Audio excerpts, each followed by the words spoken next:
Le passage d'aujourd'hui est Éphésiens chapitre 1, versets 20 à 23. Lisons ensemble.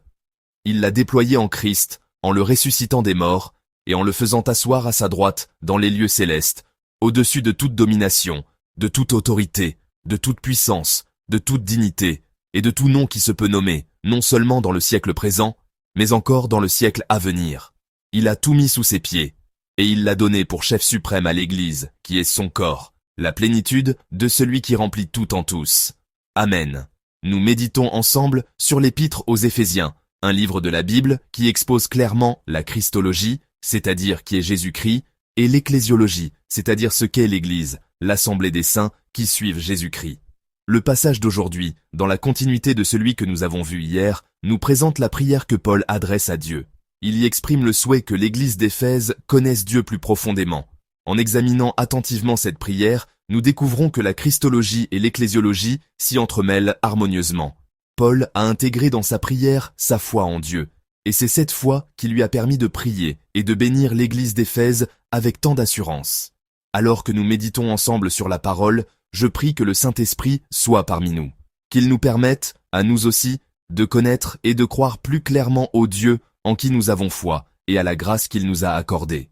Qu'il nous guide également afin que nos prières deviennent plus profondes et plus mûres, à l'image de celle de Paul.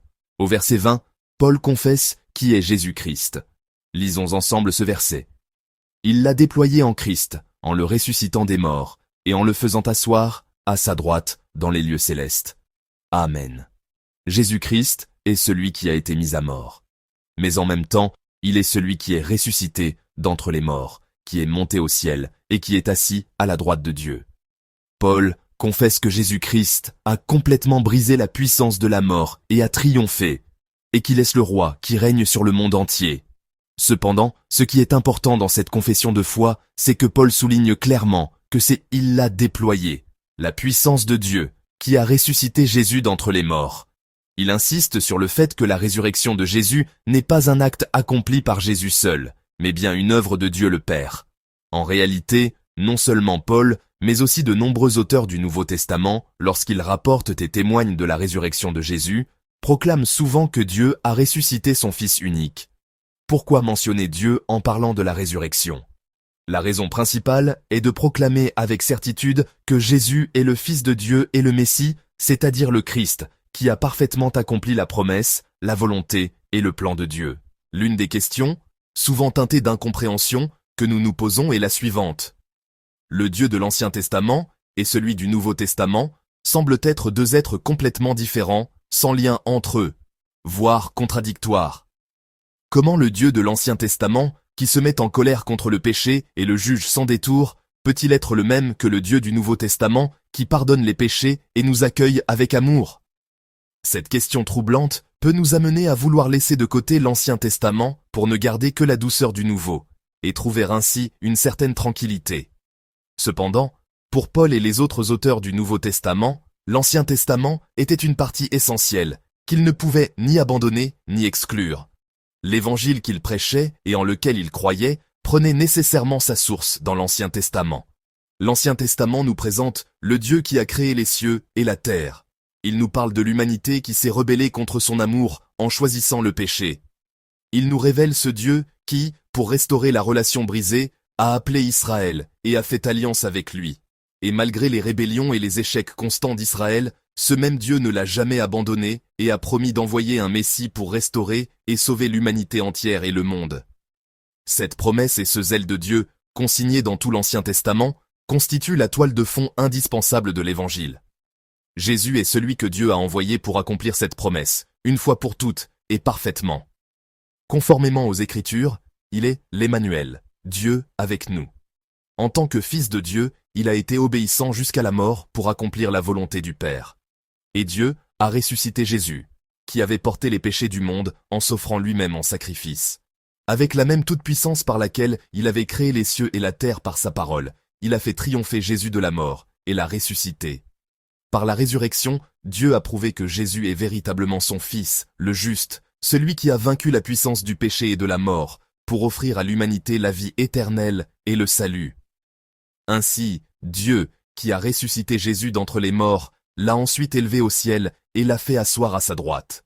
Comme l'expriment les versets 21 et 22, il a fait de Jésus le roi au-dessus de toute domination et autorité de ce monde et du monde à venir, le roi à qui il a tout soumis et qui règne sur l'univers entier. Le cœur de l'évangile, c'est la proclamation que ce monde n'est plus sous le règne du péché et de la mort, mais sous celui de Jésus-Christ, qui est ressuscité et a triomphé. Croyez-vous cela? Amen. Cependant, tout en nous réjouissant de cette bonne nouvelle de l'évangile, que Jésus est roi, nous pouvons aussi ressentir une certaine anxiété. L'anxiété vient de la crainte que Jésus ne soit pas différent des autres rois. C'est parce que nous avons vu et connu trop de rois qui, tout en prétendant aimer leur peuple, le considéraient en réalité comme un simple outil pour leur propre richesse et leur gloire, et l'exploitaient. Nous avons vu trop de dirigeants qui, avant de parvenir à une haute position, promettaient solennellement de gouverner pour le peuple, demandant seulement qu'on leur fasse confiance et montrant une grande humilité. Mais une fois arrivés au sommet, ils oubliaient toutes leurs promesses et leurs anciennes attitudes pour exercer un règne égoïste, centré sur eux-mêmes. Ils sont de ceux qui renient leurs engagements de la première heure. Jésus ne serait-il pas pareil? N'y a-t-il pas un risque que son attitude change maintenant qu'il a tout pouvoir? Après son ascension au ciel, ne nous montrera-t-il pas un visage complètement différent? Pour dissiper cette anxiété, rappelons-nous ce que Jésus fait en tant que roi, assis à la droite de Dieu le Père. De même que, sur cette terre, il allait vers les malades et les exclut pour les restaurer, de même qu'il a justifié les pécheurs en versant son sang et en mourant sur la croix, il continue aujourd'hui d'accomplir son rôle de médiateur, réconciliant et unissant Dieu et les hommes. Il écoute nos prières et les présente à Dieu, et il nous transmet la volonté du Père. Il continue de nous conduire à Dieu pour que nous puissions l'appeler Père et entretenir une relation personnelle avec lui. De plus, tout comme sur cette terre, il a proclamé et inauguré le royaume de Dieu, un royaume où le péché, le mal et l'injustice sont vaincus.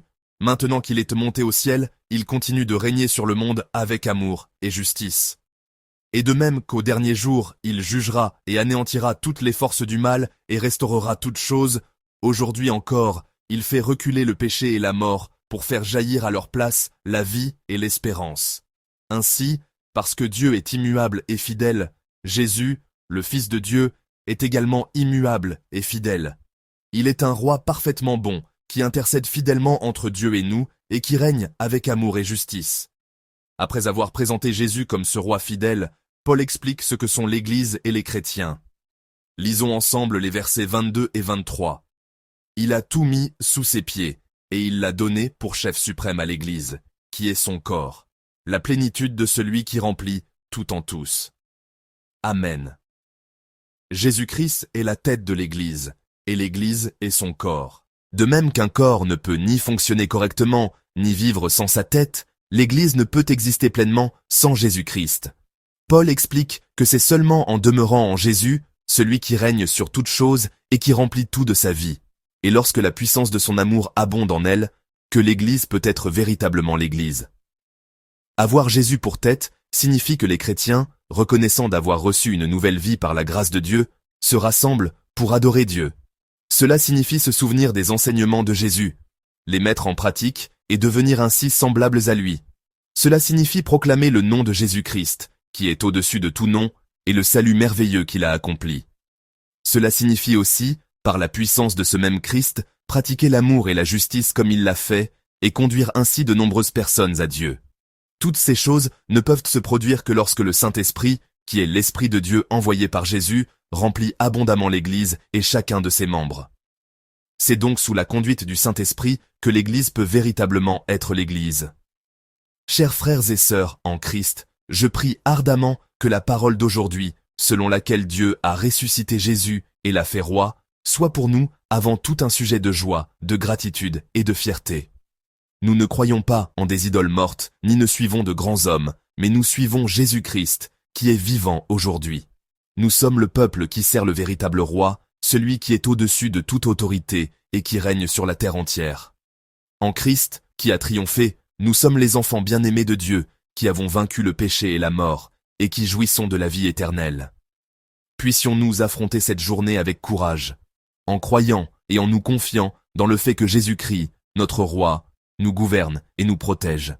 Prions aussi pour que notre Église et chacun d'entre nous se souviennent que nous sommes le corps du Christ, afin que nous ressemblions toujours plus à Jésus, notre tête.